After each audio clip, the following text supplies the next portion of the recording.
Hello friends and welcome to StudyIQ. In this lecture, we will discuss the 6th chapter of the Economic Survey, Volume 1.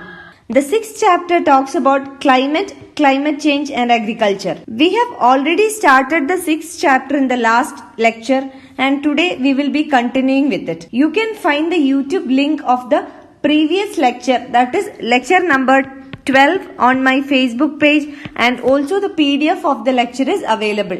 So this one is going to be the 13th lecture on economic survey. All the previous lectures of the economic survey can be found in my Facebook page. Let us start.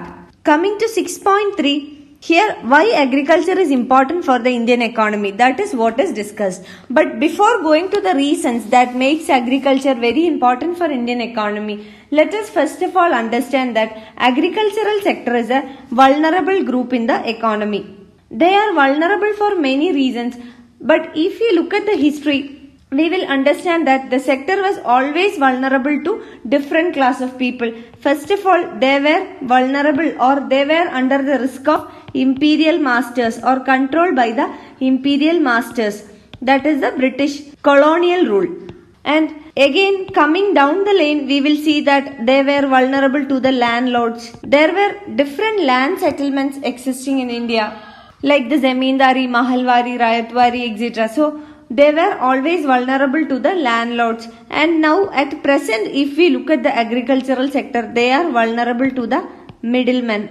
We know that agriculture is in the informal sector of the economy and there is no proper connectivity between the farmers and the market. The farm and the market are not properly connected. They are connected through the middlemen. And as the number of middlemen increases between the farmer and the market, what really happens is that the profit of the middlemen increases and therefore the farmers will not get revenue or their farm revenue will be less. And when it comes to market, the prices of food commodities will aggravate and this will lead to food inflation in the economy. So this is the present situation. And again, farmers are at the risk of disasters, natural calamities, etc. There are also issues like lack of technology, monsoon dependency, etc. Those things we will discuss later in this module. So you must understand that they were vulnerable to different groups of people from the history onwards. Now coming to the reasons that make agriculture an important sector of the economy. First of all, there are the emotional reasons. When we say emotional reasons, Indian economy is basically agrarian in nature. And also every individual or every household in the economy is either directly or indirectly connected to agriculture. So all these reasons make agriculture very close to our hearts. And secondly, the economic reasons. Agriculture contributes 16% of the GDP, gross domestic product. So what is gross domestic product? It is the monetary value of all final goods and services produced in an economy during a financial year. So 16% of the GDP is contributed by agriculture. Also it contributes 49% to the total employment in the economy. 49% of Indian workforce is directly engaged in agriculture or allied activities. Again, the underperformance of agricultural sector will lead to many economic issues like inflation. We have already seen how food inflation occurs. So when there is lesser productivity in the agricultural sector, food commodities will be lesser available in the market. So what will happen? The demand for food commodities will be more than the supply and this will lead to food inflation in the economy. Food inflation means the increase or the persistent increase in the price of food commodities in the market. So the inflation is a very serious issue and it can lead to inflation. Again, farmer distress, unrest, political instability, social disaffection. So everything can happen and this can altogether hold back the economy. So considering all these economic reasons, agriculture is a very important sector in the economy. But in the economy, we will see that there has been rapid industrialization, urbanization, etc. And considering the reasons, agriculture is an important sector. We cannot say that because of these reasons, we should stay back in agriculture. So what should happen? If there should be long-term development, in the long run, people must move out of agriculture for economic reasons. So ideally in an economy, if the economy is moving towards development, more people should move out of the agricultural sector and get dependent on other sectors. This is the ideal condition. So if more people move out of agriculture and enter into other sectors, what will happen? We have seen that the agricultural productivity will come down and it will affect the economy, creating food inflation in the economy. So what should happen? The productivity in the agricultural sector must increase. So agricultural productivity must increase. This is the ideal thing that should happen. So if productivity increases, more people can move to other sectors. What is meant by agricultural productivity? It means that there are fewer farms in the economy. Fewer farms, but these few farms are producing more. There is more productivity or more production from the fewer farms. This is the situation where we call productivity is high. So agricultural productivity must increase on one hand, and secondly, more people should move out of agricultural sector and get dependent on other sectors. So only then development can happen. If we take the example of developed countries like US, Israel, etc., we will see that here the agricultural productivity is more, but there are only fewer farms. So there is intensive usage of technology, irrigation facilities. If we take the example of Israel, they are very well known for their irrigation facilities like sprinkler irrigation, drip irrigation, etc. So they use more technology, they make use of irrigation facilities. So with all this, the developed countries, they have more agricultural productivity but fewer farms. So this should be the ideal condition for an economy if the economy has to achieve development. And also with an increase in agricultural productivity, it can facilitate the urbanization and increase the productivity in other sectors. So we can say that other sectors and also urbanization, they are connected with agriculture. There is a direct correlation. So if the agricultural productivity increases, the performance of other sectors and also the rapid urbanization, the rate of urbanization also improves. So what should happen in the long run? First thing is that people should move out of agriculture and get dependent on other sectors. But simultaneously, what should also happen? The agricultural productivity must increase. So if only the agricultural productivity increases, it can help in food security of the economy and keeping the inflation under control, especially the food inflation. So these are the two things that must happen in order to attain long-term development for an economy. Now coming to the long-run agricultural performance. We are going to analyze the agricultural performance in the long run. If we look at the real growth of agriculture, since 1960s we will see that, or we can average the growth of agricultural sector as 2.8%. This is the average since 1960. Now let us classify the period before Green Revolution and also after Green Revolution. So let us see what was the performance. Before Green Revolution, we will see that it was less than 2%. The annual growth rate of agriculture was less than 2%. And after Green Revolution up to 2004, it was on an average 3% annual growth. And after the global agricultural commodity surge, the growth has increased to 3.6%. So from this we can conclude that after the Green Revolution, there has been a substantial increase in the rate of growth in the agricultural sector. Now let us quickly see what is Green Revolution. So Green Revolution refers to the significant increase in agricultural production in the 1960s. Why there was a significant increase in production? This was due to adoption of high yielding varieties of seeds, chemical fertilizers, etc. So this is the significant increase in agricultural production. This was in 1960s. And what was the reason for this? Adoption of high yielding variety seeds, chemical fertilizers, etc. So we can say that the key pillars of Green Revolution, there were 4 key pillars. One was HYV seeds, that is high yielding varieties of seeds. Second one was chemical fertilizers. Third one, pesticides. And fourth is irrigation. The Green Revolution was launched in India in the Kharif season of 1966-67. We have already discussed in the previous lecture what is Kharif season. There are 3 agricultural seasons: Kharif, Rabi and the Zaid. So Kharif season is from July to October. The sowing period is July to October. So in detail you will find the cropping seasons in the previous lecture, that is Economic Survey lecture number 12. You can find the YouTube link of the lecture on my Facebook page. So this was the beginning of Green Revolution in India. And what was the objective of Green Revolution?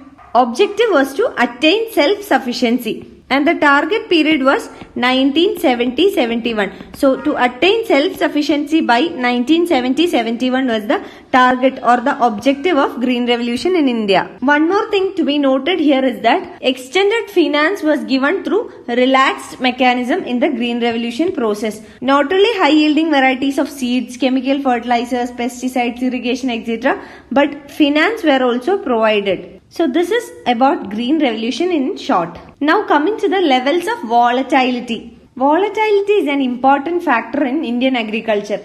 It means that the agriculture in India, the agricultural sector is vulnerable to weather. And one important reason that makes Indian agricultural sector vulnerable to weather is that 52% of the agricultural land in India is unirrigated and it is rain-fed. So we can say the majority of the land in India, agricultural land in India is unirrigated. So this chapter is aiming to find the relationship between agriculture and climate change, the impact of global warming on Indian agriculture, etc. So this is the core of the chapter. Now one question you can ask is that there are many international bodies who are doing research and analysis regarding the climate change and agriculture. Why should the Economic Survey make a serious effort to make this analysis? There are many reasons for that. You must understand what are the reasons.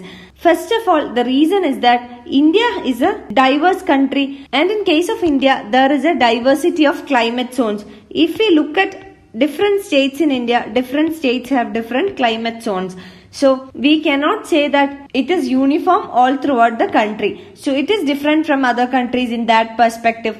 And in order to conduct a specific survey, it is important that we conduct our own survey, because we have different types of soils and different states are affected by the climate change in different ways. So all this needs to be taken into consideration. And thirdly, in order to improve the data quality, the Economic Survey is trying to do a research on this topic. Now coming to the conclusion of the research, this is the most important part. The first conclusion is that temperature increases have been particularly felt in certain states. So let us see which are the states where temperature has increased. It is in the northeast, Kerala, Tamil Nadu, Rajasthan, Gujarat, etc. These are the states where there has been a temperature increase. Putting these states at a hold, let us see which all states have experienced an extreme deficiency in rainfall. These states are Uttar Pradesh, Northeast,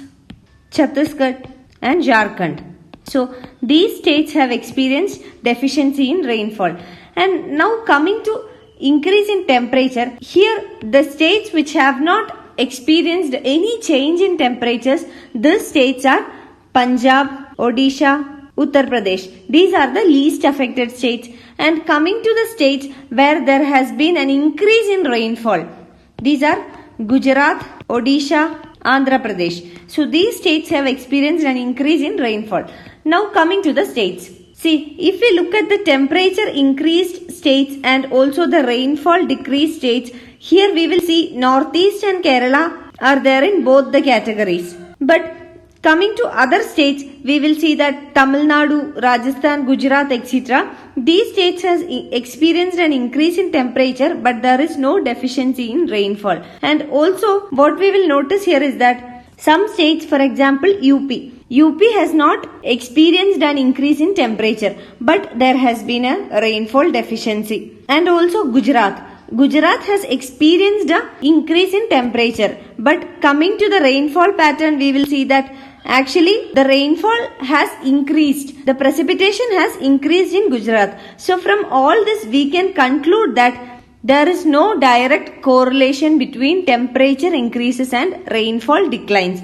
This is an important finding. Temperature increases and rainfall declines are not correlated, or they are weakly correlated. So this is an important conclusion. Now coming to figure 4. Figure 4 tries to plot average temperature by cropping seasons. So there are two main cropping seasons. One is Kharif and second one is Rabi. And between them is the Zaid. Zaid is not very important from the economic perspective. So we will consider only Kharif and Rabi.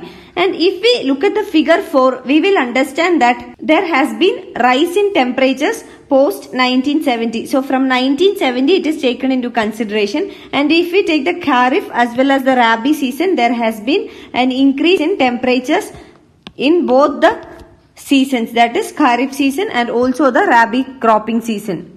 And if we look at the average increase in temperature between the most recent decade and from the beginning, that is 1970, it has been 0.45 degrees for the Kharif season and 0.63 degree for the Rabi season. So we can say that the Rabi season has experienced a more increase in the temperature since 1970 when we make a comparison with the 1970.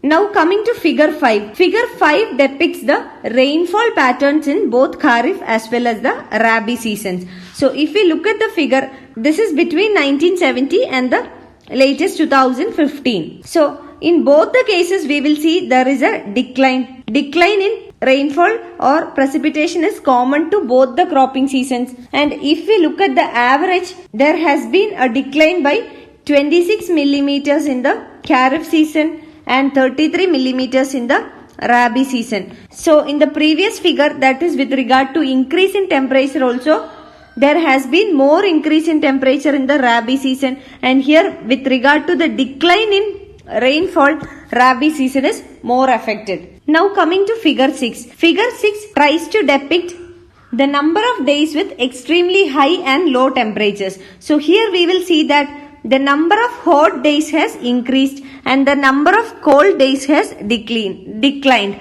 So it means that the number of days with extremely high temperatures has increased. There has been a rise and correspondingly there has been a decline in the number of days with low temperatures. This is in the monsoon. Now coming to the figure 7, it is with regard to the number of dry and wet days during the monsoon. So here from figure 7 we will understand that the number of dry days has increased and also the number of wet days has increased. So dry day means rainfall is lesser than 0.1 millimeter per day, and wet day means that rainfall is more than 80 millimeter per day. When we say there has been a steady increase in the number of dry days and wet days, it means that there has been an imprint of climate change and it is clearly visible.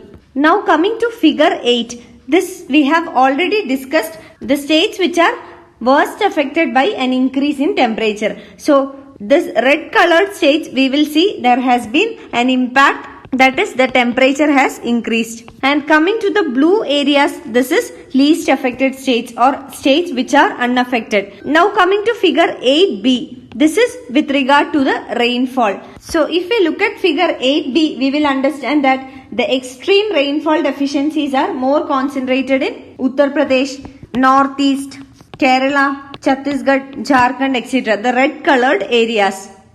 And the dark blue colored areas have experienced an increase in precipitation. So these states are Gujarat, Odisha, Andhra Pradesh, etc. You can find the PDF of this lecture on my Facebook page, and all the previous current affairs lectures are also available on my Facebook page.